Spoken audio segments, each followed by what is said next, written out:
Excusez-nous. C'est bon. Eh bien, écoutez, donc merci à tous. Je laisse donc Mona se présenter. Bonjour à tous.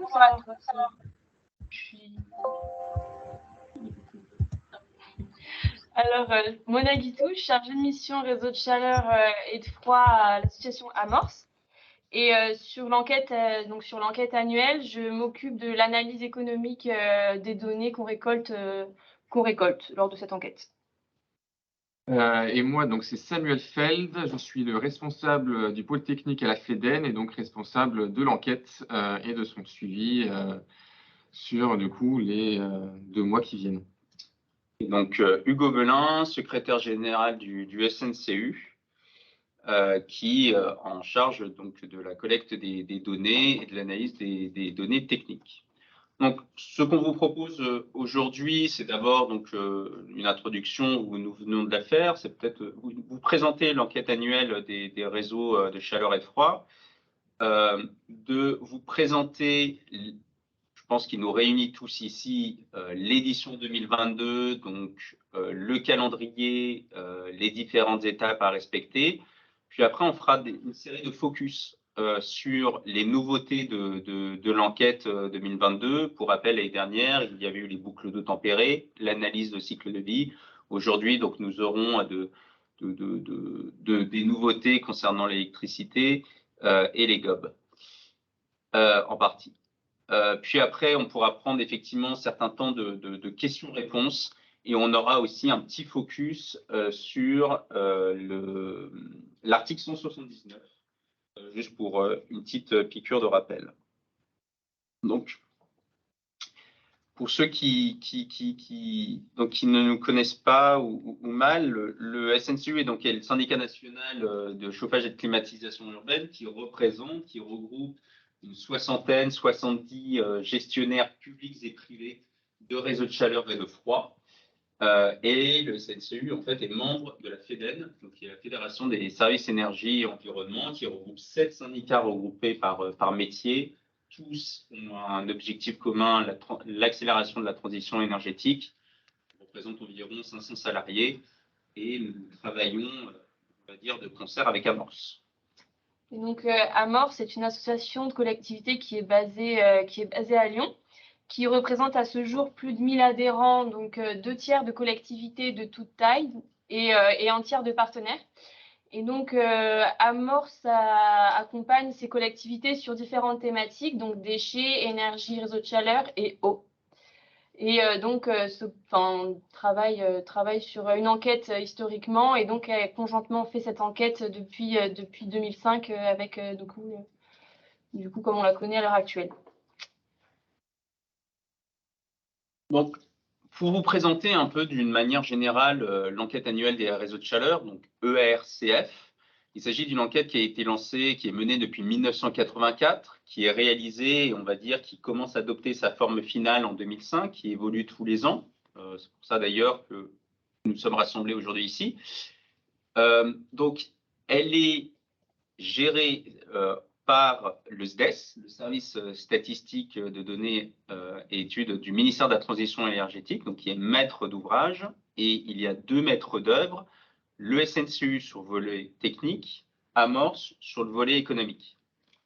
Donc, le RCF a fait l'objet d'avis d'opportunité, de conformité du CNIS, donc pour certifier son caractère d'intérêt général, sa qualité statistique, ce qui le rend obligatoire. On reviendra dessus.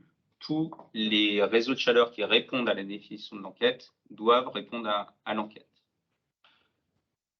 C'est une source d'information unique, donc de données techniques qu'on va collecter auprès des gestionnaires de réseaux de chaleur, quelle que soit leur taille, quel que soit leur mode de gestion, quel que soit leur régime de propriété. C'est très important pour, pour la France et le SDES, car l'enquête annuelle leur permet en partie de transférer des informations à l'Agence internationale de l'énergie de transférer des informations pour suivre l'objectif de la République française dans le cadre du développement des énergies renouvelables. Donc, vous savez, la directive RED, qui est d'ailleurs en cours de refonte au niveau européen et au niveau national. Donc, on a une mise à disposition de certaines données énergétiques. Donc, par exemple, dans le cadre de l'article 79 de la loi donc LTECV, on rappellera donc en fin de webinaire les interactions qu'il pourrait y avoir entre article 79 et l'enquête, qui sont par contre bien deux enquêtes séparées. Et aussi donc des données qui sont fort utiles pour dresser le bilan énergétique de la France.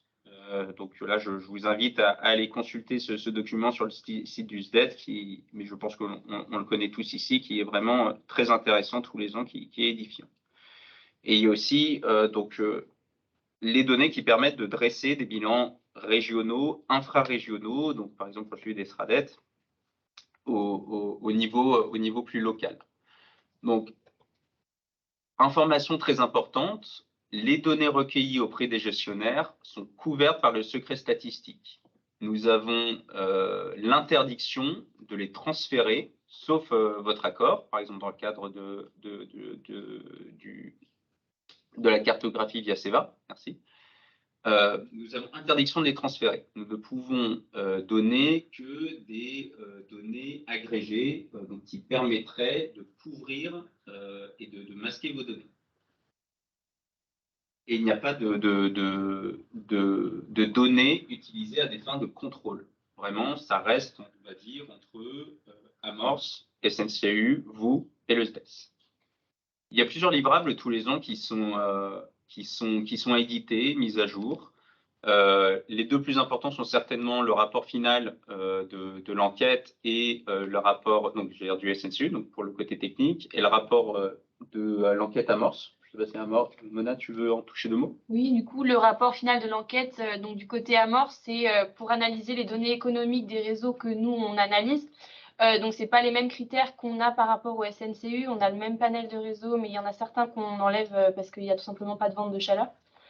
Et en fait, ça nous permet d'analyser les constructions et de voir comment le prix est formé avec donc différents paramètres comme le mix et autre chose. Et donc, cette année, il y a eu une nouveauté par rapport aux éditions précédentes. C'est que dans ce rapport a été intégrée l'analyse en coût global des différents modes de chauffage pour le logement et pour le tertiaire dans certaines typologies de bâtiments pour permettre de voir quel est le positionnement des réseaux de chaleur dans le niveau économique par rapport aux autres systèmes de chauffage. Donc ça, c'est la nouveauté de cette année. Voilà. Et donc, il y a… oui, et du coup, j'ai oublié de préciser, c'est que le rapport d'Amorce, donc il est publié donc une fois par an à la fin de l'enquête et est disponible exclusivement aux adhérents d'Amorce, pour une durée de 1 an. Donc, c'est-à-dire que les personnes qui ne sont pas adhérentes à Amorce peuvent accéder au rapport de l'analyse de 2019. Et donc, ça fonctionne avec un an de délai à chaque fois.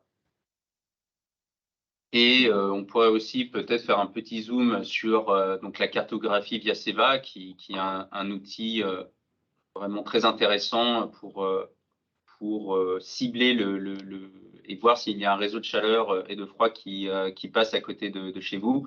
Il y a des nouvelles fonctionnalités qui ont été ajoutées cette année. Par exemple, lorsque vous allez sur la cartographie via SEVA, vous pouvez faire des filtres par énergie et donc voir comment se répartissent, comment sont valorisées les énergies à travers le territoire.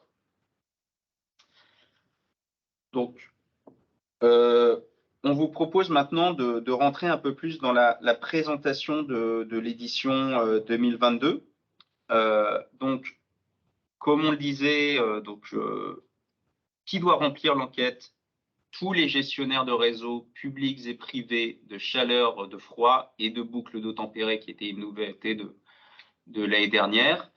Donc, un réseau de chaleur est un réseau qui produit, ou de froid est un réseau qui produit, récupère de la chaleur ou du froid, qui le transmet, qui va lui livrer à travers un réseau de distribution à plusieurs bâtiments, à un ou plusieurs abonnés. Donc, qu'est-ce que vous devez remplir? Vous devez remplir un questionnaire unique sur la plateforme qui est dédiée à cet effet. Ici, on va dire qu'il y a il y a une dichotomie entre les réseaux supérieurs et inférieurs à 3,5 MW de puissance installée. Le questionnaire pour donc les réseaux inférieurs à 3,5 MW est un peu allégé, si je puis m'exprimer ainsi. Il y a un tronc commun, par contre, à tous ces réseaux, qui est donc le questionnaire unique, qui se décompose, on va dire, en 5 parties. La première est une identification, j'allais dire, administrative du réseau. Vous renseignez vos contacts, les informations administratives qui nous permettent de reprendre contact avec vous. Les données techniques, donc, qui seront particulièrement utilisées par le SNCU. Vos suivis de livraison sur l'année en question, donc cette année, ce sera 2021. Les données économiques qui intéresseront surtout Amorce. Je ne sais pas si il y a quelque chose à… Là, il n'y a pas trop. Il y aura un petit focus après sur les points d'attention lors du remplissage. Mais après, oui, c'est cette partie-là qu'on analyse et c'est majoritairement de cette catégorie-là qui est la plus, comment dire, qui est la moins facile d'accès pour nous. Du coup, il faut bien se rappeler que tout ce qu'Hugo a dit, c'est que ce sont des données qui sont confidentielles, qu'on ne les diffusera pas, et donc qui nous permet justement de publier ce rapport et d'avoir des analyses beaucoup plus précises et plus justes du prix, et que ce sont des données qui ne seront pas diffusées et qu'on gardera. Donc, il faut bien remplir cette partie-là. Et rien ne sera diffusé, donc vous inquiétez pas. Voilà, c'était le point important, un point d'attention de non-diffusion que l'on fait. Et donc après, nous retombons, donc on va dire, sur des parties communes. Et on vous invite à déclarer peut-être des éléments que vous ne pourrez pas dans le questionnaire déclarer. C'est particulièrement important cette année. Samuel vous le présentera donc, concernant les ENR électriques. Concernant du coup le calendrier, l'enquête est lancée donc le 2 mai. Donc le 2 mai, vous aurez accès, vous avez déjà accès à la plateforme, et le 2 mai, vous allez pouvoir commencer à répondre du coup pour vos réseaux jusqu'au 10 juin, au moment en fait où on clôturera du coup l'enquête. Entre le 10 juin et le 1er juillet, la plateforme est toujours ouverte, éventuellement faire des modifications, parce que du coup, une fois avoir répondu, on peut éventuellement du coup y revenir et modifier les données. Donc là, ce sera donc avec Mohamed et moi-même, où en fait on va vérifier l'ensemble de données qui ont été renseignées, et éventuellement, s'il y a des erreurs de saisie, vous inviter éventuellement à faire des modifications. Courant l'été, on va vérifier l'ensemble des données et les fiabiliser. Et les éléments, la base finale sera envoyée du coup au SDES le 17 août. À partir de là, nous, on effectuera du coup l'analyse et la rédaction du rapport final. Et le rapport sera publié courant novembre. On en parle là, mais on en parle aussi ailleurs. Si vous avez des modifications à effectuer sur les référents, etc. et tout, n'hésitez pas à nous contacter à l'adresse sncu@feden.fr, où en fait on vous répondra et on prendra en compte les modifications. Voici du coup l'ensemble de l'équipe à votre disposition pour cette enquête cette année. Donc moi-même pour le pôle technique, Mohamed Traoré donc, qui m'accompagne pour la gestion de la plateforme, de l'enquête et l'analyse des données. Hugo, donc secrétaire général du CNCU, et Mona pour la partie économique de chez Amorce. Vous retrouvez là juste en dessous les deux mails. Donc pour ce qui est technique, plateforme, réseau, etc. et tout, sncu@feden.fr. Pour des questions d'ordre économique, donc ercf@amorce.asso.fr. Écoutez, je vous propose, ma présence, de peut-être marquer un petit temps de pause pour prendre des premières questions, des premières réactions. Il me semble qu'il y a une question dans le chat, donc sur la présentation donc, de l'enquête qui vous a été faite, de l'utilisation de ces données et on va dire du calendrier de cette année. Donc on rappelle, lancement le 2 mai, clôture de l'enquête le 10 juin, clôture de la plateforme le 1er juillet. Et puis après, donc c'est, j'allais dire, traitement des données et analyse des données par Amorce, SNCU et le SDES. Ok, la première question, s'il te plaît. Alors, c'est Véronique qui pose la question. Les tarifs appliqués sont fixés pour la saison hivernale aussi. L'année civile rend le remplissage du questionnaire compliqué. Peut-on rester sur la durée de la saison de chauffage? Sinon, quel tarif doit-on indiquer? Merci. Du coup, a priori, il faut rester du coup sur l'année civile. Donc pour répondre à l'enquête, puisque du coup c'est du 1er janvier au 31 décembre de l'année 2021 que les analyses sont faites. Après, sur quel tarif, je suis pas sûre de comprendre. Les tarifs sont en milieu de données. Si je peux me permettre de poser la question oralement. C'est moi, Véronique, votre micro aussi. Oui, bonjour. Je suis Véronique de la Régie Bois Énergie d'Embrun. Effectivement, nous fixons des tarifs pour la saison, donc qui sont à cheval évidemment sur 2 années civiles. Et dans le questionnaire, on n'a pas d'option, on doit afficher un seul tarif. Donc, est-ce que j'affiche le tarif de la saison précédente, de la saison en cours? Est-ce que je fais une moyenne? Et également, pour les productions, c'est beaucoup plus simple, mais c'est au niveau du tarif que je ne sais pas quelle est l'information la plus pertinente à donner. Oui, je sais pas, Hugo, si tu as une idée ou pas, là. Moi, j'avais deux questions. Enfin, d'abord, une question et une idée. La première question, c'est comment est-ce que vous faisiez les années précédentes, Véronique? Je trichais un peu, je mettais la saison précédente. Je mettais les valeurs sur la saison. Mais bon, là, j'ai l'occasion de poser la question, donc je vais essayer de rentrer dans les clous. Très bien. Eh bien, écoutez, moi, la réponse que j'allais vous apporter vient d'être apportée par Christian, c'est cela. En tout cas, on pourrait tout à fait en discuter. Je vous invite à faire un prorata entre les 2 années, entre les 2 saisons. D'accord. Et une moyenne. En fait, en gros, vous prenez en gros, la somme des factures divisée par la somme des chaleurs livrées sur du coup l'année. Et donc, naturellement, en fait, vous aurez du coup une moyenne, même si voilà, vous avez un changement de tarification, vous aurez une moyenne sur l'année. D'accord, très bien. Merci. Merci Véronique. S'il y a d'autres réactions dans le chat, n'hésitez pas à lever la main si vous souhaitez poser une question. Donc, c'est juste à côté de la case conversation en haut de votre écran.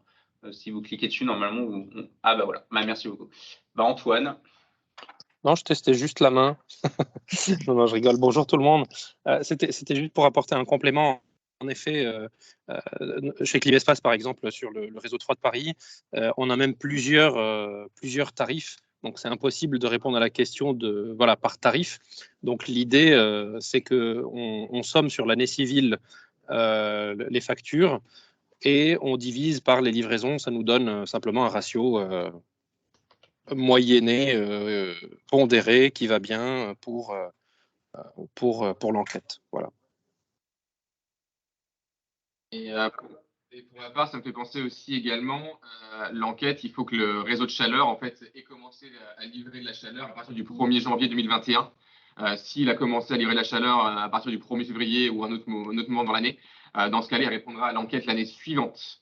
Il nous faut vraiment du coup 12 mois de livraison. Et donc, soit dès le 1er janvier, soit on va dire avant. Il y avait une question concernant le questionnaire de l'enquête. Oui, Damien Chagneux demande: le questionnaire envoyé vide est-il public? Alors, il me semble qu'effectivement, il est disponible sur la plateforme, mais on vous invite surtout à répondre directement sur la plateforme qui, elle, je vais dire, comme tout site Internet, est disponible via votre navigateur. Je ne sais pas si ça répond à votre question, Damien. Si, merci. Non, c'était en fait, je ne suis pas répondant au sondage, mais c'est pour voilà, avoir les données qui étaient collectées et mieux les connaître. Alors, merci. Ah oui, alors, si vous avez aussi donc, le guide méthodologique qui est disponible sur le site internet, celui de cette année, donc on va bientôt le publier, qui vous donne aussi les données qui sont collectées. Ok, merci. Antoine, il s'agit d'une ancienne main ou il y a une autre réaction? Non, ancienne main, pardon, j'ai oublié de la retirer. Je vais le faire. Je ne sais pas si à ce stade, il y a des questions sur donc l'utilisation des données, le calendrier qui vous a été présenté par Samuel ou les premiers éléments économiques présentés par Mona. Eh bien, écoutez, je vous propose alors de passer, j'allais dire, à la réponse un peu plus concrète de l'enquête de cette année qui vous sera présentée par Samuel. Donc, les nouveautés pour cette année, donc la première, c'est le guide méthodologique. On a fusionné la foire aux questions et le guide méthodologique, comme ça il y a toutes les réponses au même endroit. Donc ça s'appelle le guide méthodologique, il vous sera envoyé et il sera disponible sur la plateforme en téléchargement. Dedans, vous allez retrouver l'ensemble des éléments et les questions que vous allez peut-être vous poser pour répondre à l'enquête. Si les réponses ne sont pas dedans, n'hésitez pas à nous contacter. Les modifications, elles ont pas été prises là-dedans.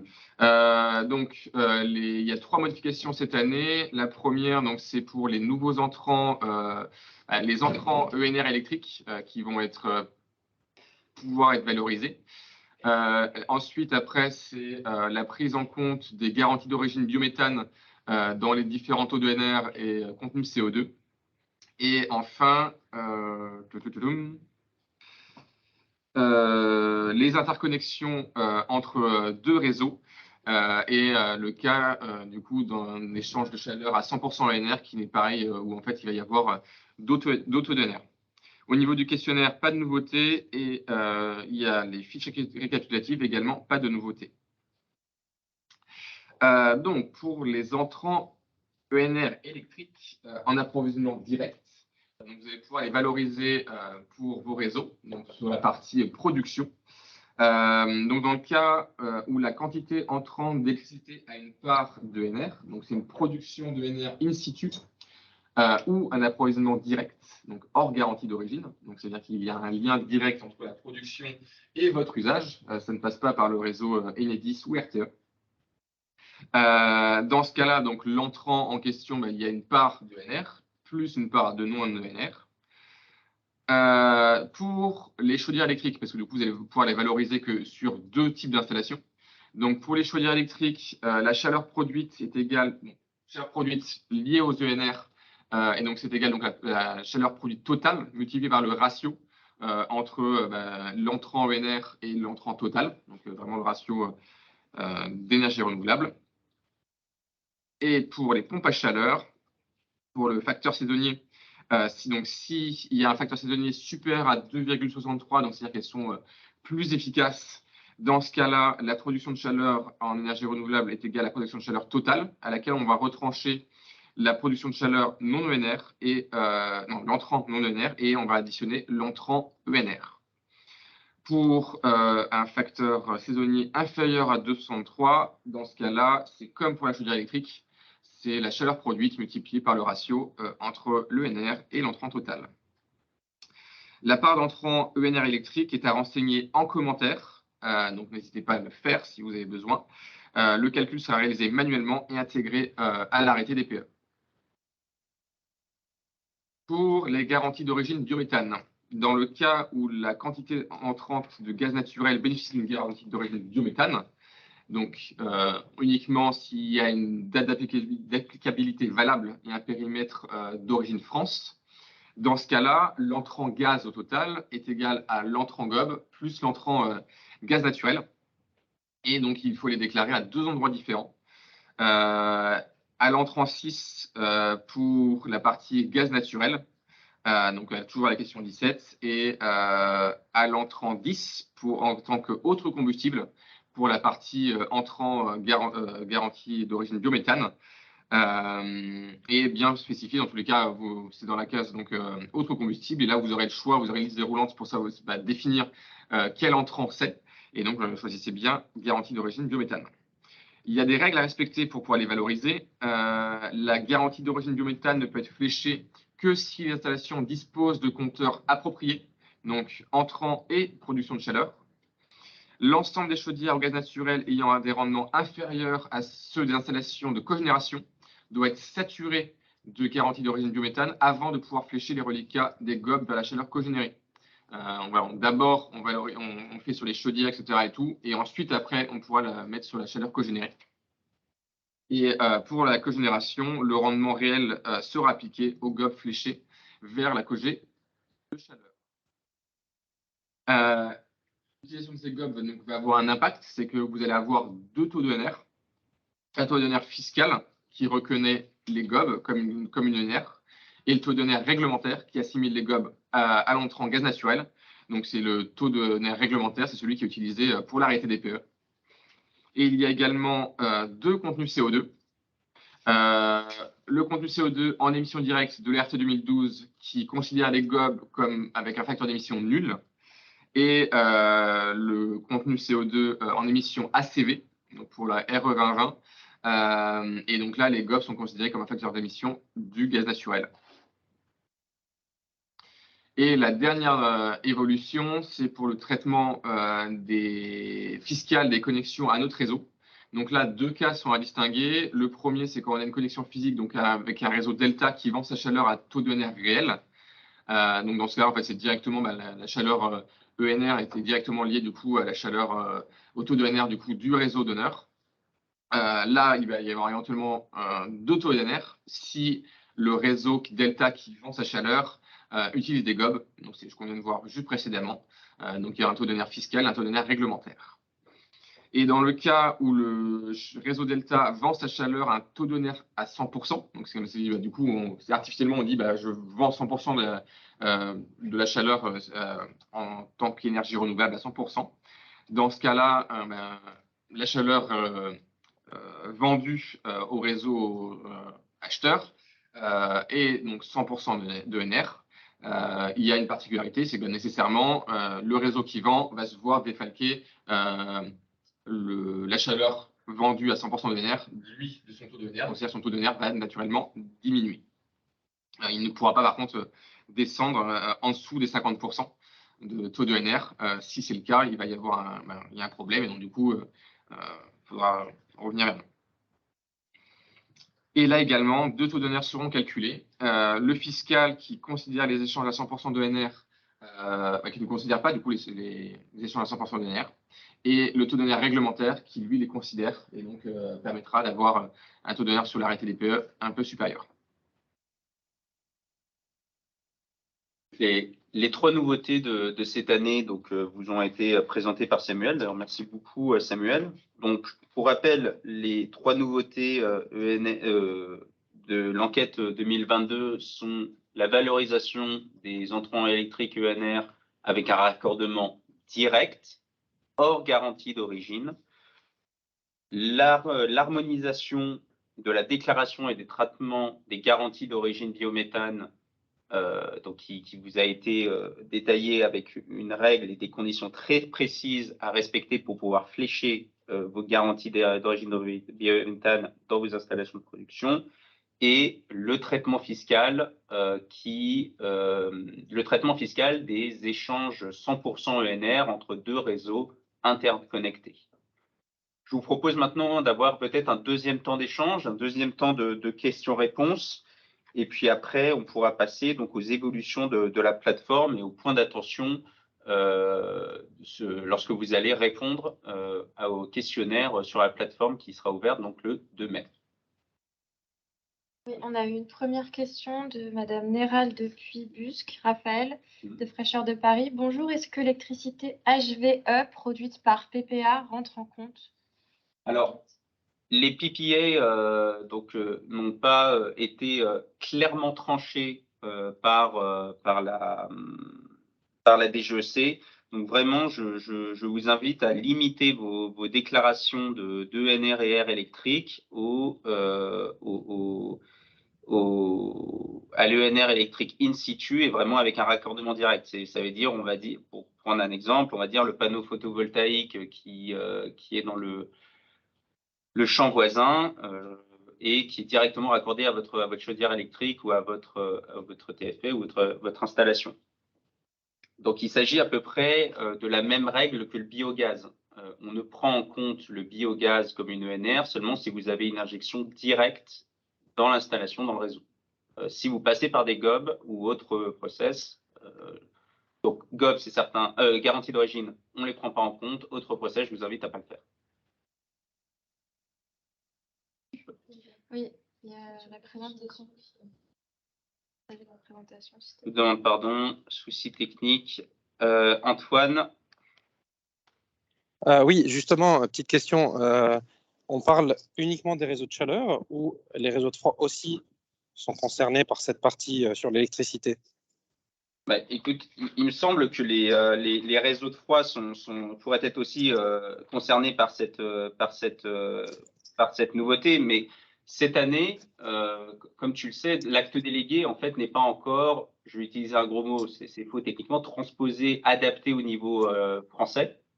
Et donc en fait, on a décidé cette année de ne pas encore mesurer le taux ENR du froid.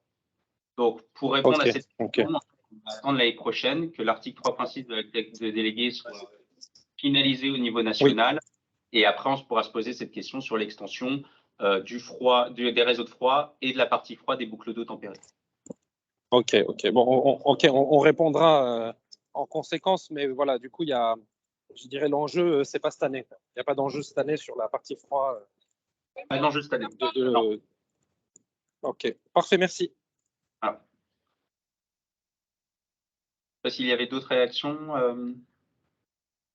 Je vois qu'il y a une conversation, une notification, il n'y avait pas de… Elle le remercie pour ta réponse à la question. D'accord.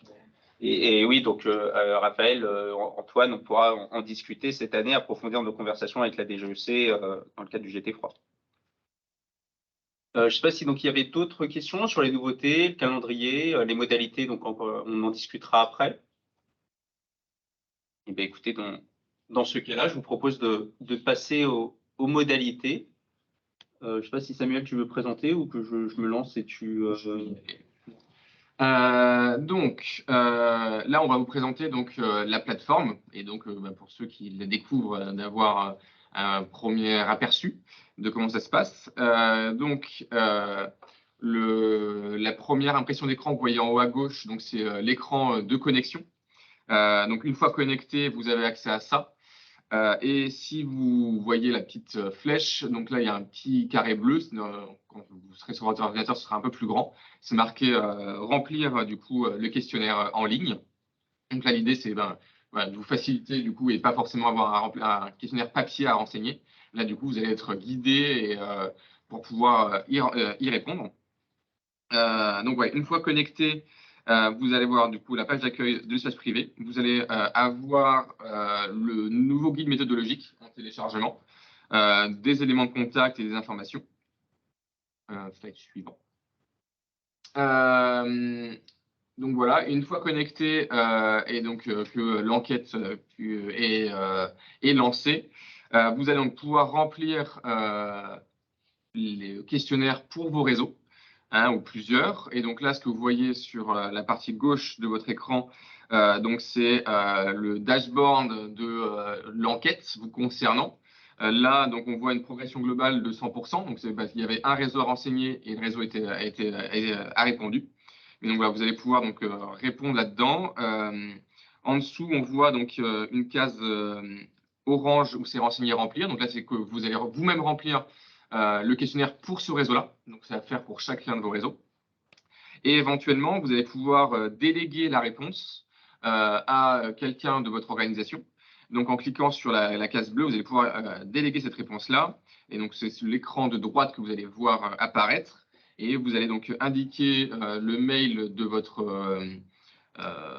collègue et choisir sur quelle partie il vient répondre. Donc, éventuellement, il peut y avoir plusieurs personnes chez vous en interne qui répondent sur un même réseau. notamment sur la partie différente entre la partie technique et la partie économique. Du coup, je voulais vous faire un petit point d'attention sur les données économiques dont je parlais tout à l'heure. Il y a une petite mise à jour par rapport à l'année dernière, notamment sur les éléments de facturation. Donc, vous n'avez plus à rentrer manuellement la méthode de facturation. Et donc, ça impliquera moins d'erreurs par la suite.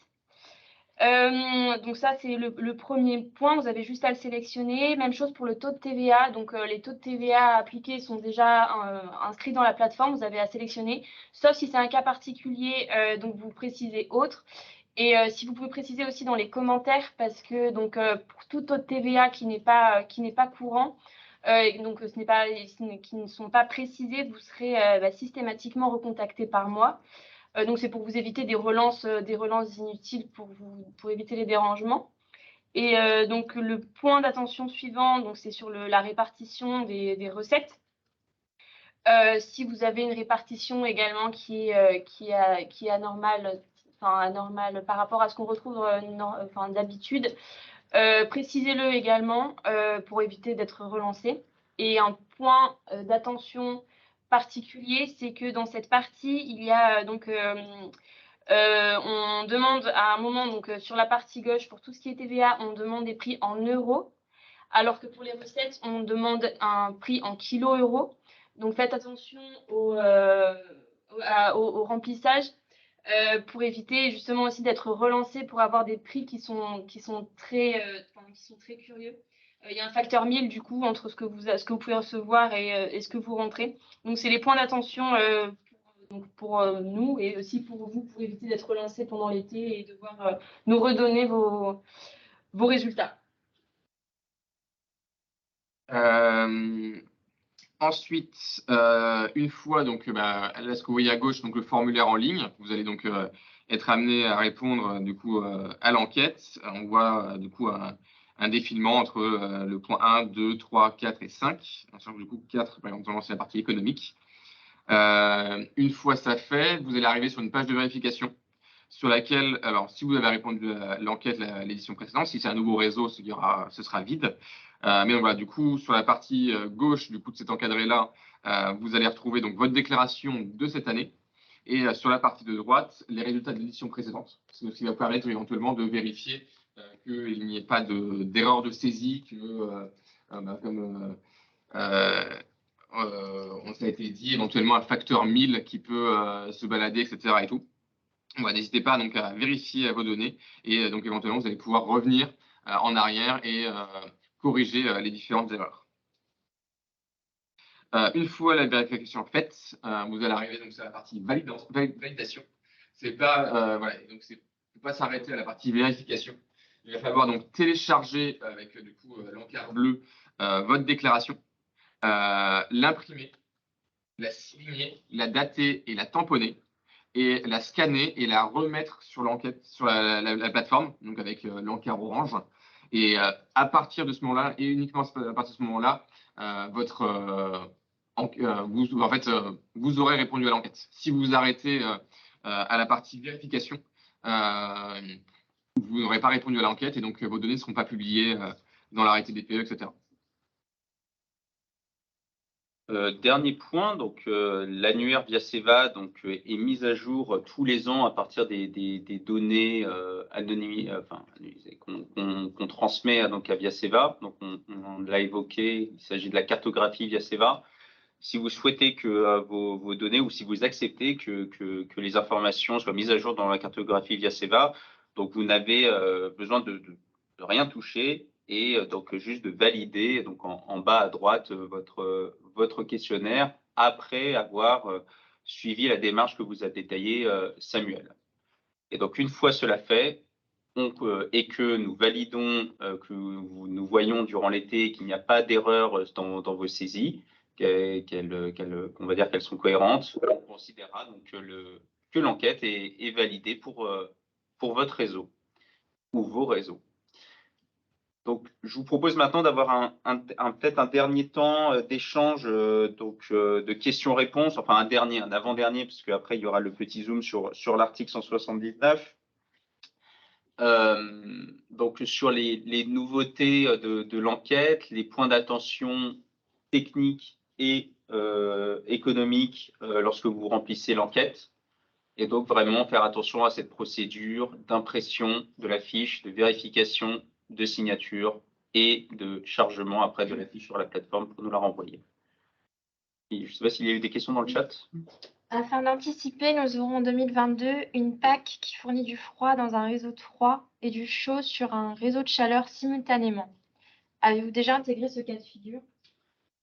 Alors, nous n'avons pas encore intégré ce cas de figure, mais il ressemble fortement, je pense, à une boucle d'eau tempérée qui livre du chaud et du froid. Et donc là, en fait, j'aurais tendance effectivement à scinder, si vous pouvez, à l'aide d'un compteur, les productions qui vont dans chacun des réseaux. Et après, par contre, les réseaux répondront chacun à une enquête distincte. Après, il y a aussi également, en fait, du coup, cet équipement-là, ça s'appelle une thermofrigopompe. Et donc, du coup, ça peut être, c'est un entrant qui existe dans l'enquête pour y répondre. Est-ce que ça répond à votre question, Monsieur Vera? Oui, tout à fait. Donc, si c'est intégré en thermofrigopompe, c'est bon. Merci. Et on a une deuxième question. Bonjour, pourquoi une signature électronique type PDF ne peut être utilisée? Est-ce que vous pouvez peut-être... Alors, il est vrai qu'en fait, type PDF ou d'autres signatures, en fait, on ne s'est pas posé la question administrativement, mais on vous conseille quand même de l'imprimer, de la signer, de la scanner. Si vous, après, vous voulez utiliser une signature PDF, je pense que nous n'avons rien contre. Il s'agira de voir après, par contre, le régime de la preuve qui est associé à cette signature. Parce que je rappelle, la fiche est un document administratif officiel. Typiquement, du coup, c'est via un logiciel type DocuSign qu'il faut la signer, mais sauf que du coup, il y a deux documents. Il y a le document en fait qui est donc signé, mais aussi un document de preuve, comme vient de dire Hugo. Et là, en fait, je ne vois pas comment on va pouvoir le remettre sur la plateforme et donc mettre deux documents. Je trouve peut-être deux à la suite. Ouais, du coup, un même document avec un même PDF avec du coup le document et à la fin la preuve.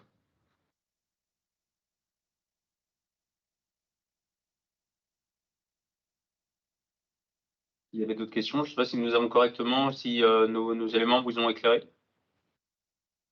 Oui, bien noté, merci. Merci, Monsieur Saquet. Est-ce qu'il y a des questions concernant peut-être donc le calendrier, je le rappelle, 2 mai, ouverture de l'enquête, 10 juin, fermeture de l'enquête, 1er juillet, fermeture de la clôture de la plateforme, on ne pourra plus rien toucher. Le courrier de lancement de l'enquête vous sera envoyé très prochainement et la plateforme sera ouverte le 2 mai. Concernant donc les trois nouveautés, petit rappel, donc les ENR électriques, à raccordement direct, la valorisation traitement des gobs et la non prise en compte, entre guillemets, des échanges 100% ENR entre réseaux interconnectés pour la TVA, donc le taux fiscal. Eh bien, écoutez, s'il n'y a pas de questions, de toute façon, n'hésitez pas à nous rappeler ou à nous contacter donc, via l'adresse mail qui vous avait été donnée pour répondre à vos questions. Donc, pour conclure, un petit zoom sur l'article 179. Donc, il s'agit d'une enquête que mène le SDES également, qui est, on va dire, un peu en dehors de l'enquête annuelle des réseaux de chaleur. Donc, les réponses que vous apportez à l'enquête annuelle, on va dire, ne seront pas utiles. Enfin, ce n'est pas parce que vous répondez à l'enquête que vous répondez à l'article 79. Il faudra que vous fassiez une autre démarche auprès du SDES. Donc, qui doit répondre? Il s'agit de tous les réseaux qui livrent plus de 10 gigawattheures de chaleur ou de froid par année. ici, il y a une petite différence avec l'enquête. Je le rappelais, il n'y a pas de seuil ou de plafond, que ce soit de puissance ou de livraison pour l'enquête. Tous les réseaux doivent répondre. Il y a une petite nouveauté, c'est qu'il y a une plateforme de dépôt qui a été créée cette année pour faciliter vos démarches. Et aussi, il y a un calendrier légèrement détaillé, excusez-moi, pas détaillé, mais décalé par rapport à l'enquête. Donc nous, c'est 2 mai, 10 juin. Pour l'article 79, c'est 1er juin, 1er octobre 2022. Il y a donc effectivement une certaine cohérence avec l'enquête annuelle des réseaux de chaleur. Donc on parle de livraison de Total. Vous retrouverez les 2 éléments dans les 2 enquêtes et une répartition sectorielle. Nous n'avons pas détaillé les résultats de l'enquête l'année dernière, mais on va dire que pour les réseaux de froid, c'est à 92% des livraisons vers le tertiaire et pour les réseaux de chaleur, on sera à 55% pour le résidentiel et environ 33%, 35% pour le tertiaire. Les informations. Une information aussi importante pour l'article 79, c'est qu'il s'agit de données à la mailléris, donc qui est beaucoup plus fine que celle de l'enquête. L'enquête annuelle des réseaux de chaleur concerne la maille au réseau, pas au point de livraison qui est le point iris. Donc voilà, peut-être si vous avez quelques questions concernant l'article 179, on peut tâcher d'y répondre. Et si on ne peut pas y répondre tout de suite, ce que je vous invite, c'est, je peux vous inviter à nous envoyer les questions par mail et on pourra peut-être voir cela avec le SDES et tâcher d'y répondre, j'allais dire, ensemble.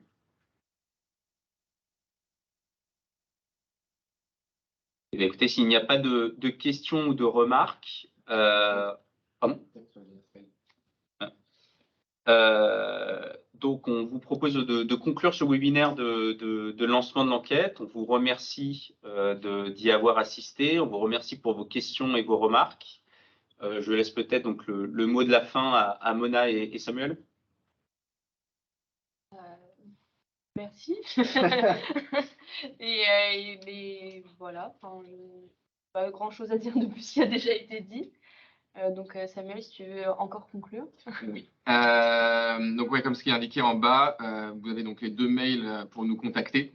Il y a également du coup un numéro de téléphone, mais ne laissez pas de message sur ce numéro de téléphone-là. Priorisez s'il vous plaît les mails. Comme ça, du coup, pour nous, c'est plus facile à suivre et on vous assure qu'ils seront traités en temps et en heure. Bien, merci à tous. Alors la présentation, oui, effectivement, on peut tout à fait vous envoyer les slides. On va vous faire, je pense, un package et on vous enverra cela par WeTransfer ou par mail. Et le webinaire sera diffusé, comme l'année dernière, sur notre page YouTube de la FEDEN. D'ailleurs, si vous avez des questions concernant les nouveautés de l'année dernière, le webinaire est toujours disponible. Donc oui, on pourra tout à fait vous envoyer les slides, il n'y a aucun problème.